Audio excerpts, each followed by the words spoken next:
नमस्कार। तो health care sector में निवेश का एक और मौका आ रहा है और इस बार नाम है पार्क हॉस्पिटल्स। ये उत्तर भारत की एक जानी मानी हॉस्पिटल चेन है जो अपना आईपीओ ला रही है।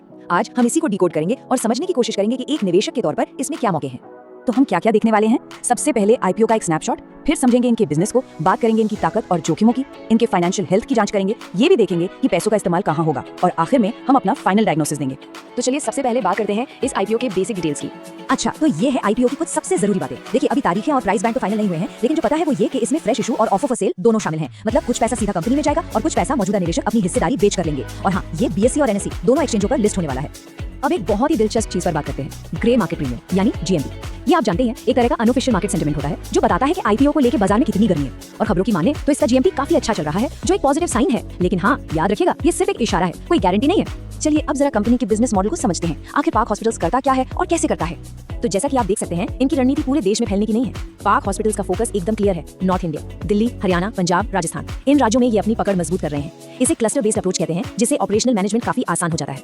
अच्छा, पैसा आता कहाँ से है? ये चार्ट हमें इनकी कमाई का ब्रेकडाउन देता है। करीब 43% रेवेन्यू तो सीधे मरीजों से आता है जो कैश या सेल्फ पे करते हैं, लेकिन बाकी का हिस्सा देखिए, लगभग 29% इंश्योरेंस कंपनियों से और 28% सरकारी स्कीमों और पीएसयू से। इसका सीधा मतलब है कि इनकी निर्भरता सरकारी और बीमा पेमेंट्स पर भी काफी ज्यादा है।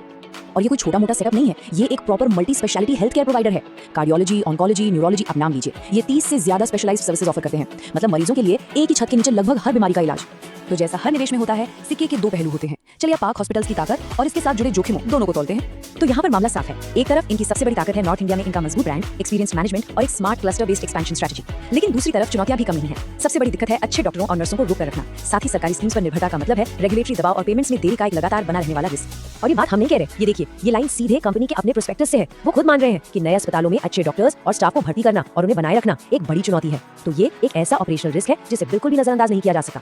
चलिए अब आते हैं सबसे जरूरी हिस्से पर, नंबर्स, क्योंकि असली कहानी तो आंकड़े ही बताते हैं। एक नजर डालते हैं इनके फाइनेंशियल हेल्थ पर। तो पिछले 3 फिस्कल सालों के ये आंकड़े देखिए, एक बहुत ही दिलचस्प ट्रेंड दिख रहा है।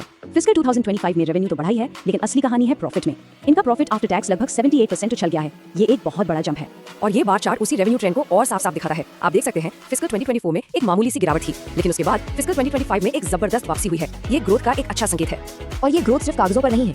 ये देखिए इनकी बेड कैपेसिटी पिछले 3 सालों में ये लगातार बढ़ी है, 2500 से सीधे 3000 तक। ये साफ दिखाता है कि कंपनी फिजिकली भी एक्सपैंड कर रही है। तो अब सवाल उठता है कि आईपीओ से जो पैसा आएगा उसका कंपनी करेगी क्या? पैसा जाएगा कहाँ? चलिए इनके फ्यूचर प्लान्स को समझते हैं। तो इनका प्लान एकदम सीधा है। आईपीओ से आए पैसे का इस्तेमाल 3 मुख्य कामों के लिए होगा।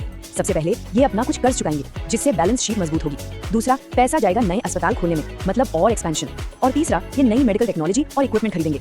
और ये टेक्नोलॉजी वाला पॉइंट बहुत जरूरी है, जैसे कि रोबोटिक सर्जरी सिस्टम में निवेश। इसका सीधा मतलब है कि मरीजों को और बेहतर, सटीक और एडवांस्ड इलाज मिलेगा। तो ये फंड सीधे सीधे पेशेंट केयर को बेहतर बनाने में इस्तेमाल होगा। तो अब तक हमने जो भी देखा, चलिए उन सबको एक साथ लाते हैं और इस पूरे विश्लेषण का निचोड़ निकालते हैं। तो बॉटम लाइन क्या है, मुद्दे की बात क्या है? तो देखिए, बुल केस ये है कि ये नॉर्थ इंडिया जैसे हाई डिमांड मार्केट में एक मजबूत स्थापित खिलाड़ी है जिसके पास एक्सपेंशन का एक क्लियर प्लान है। दूसरी तरफ बेयर केस ये है कि स्टाफ को बनाए रखने में मुश्किल और सरकारी पेमेंट्स पर भारी निर्भरता जैसे बड़े ऑपरेशनल रिस्क हैं। और विजन सिंपल है, फंड्स का इस्तेमाल कर्ज कम करने और नई सुविधाओं और टेक्नोलॉजी के जरिए ग्रोथ को रफ्तार देने के लिए किया जाएगा।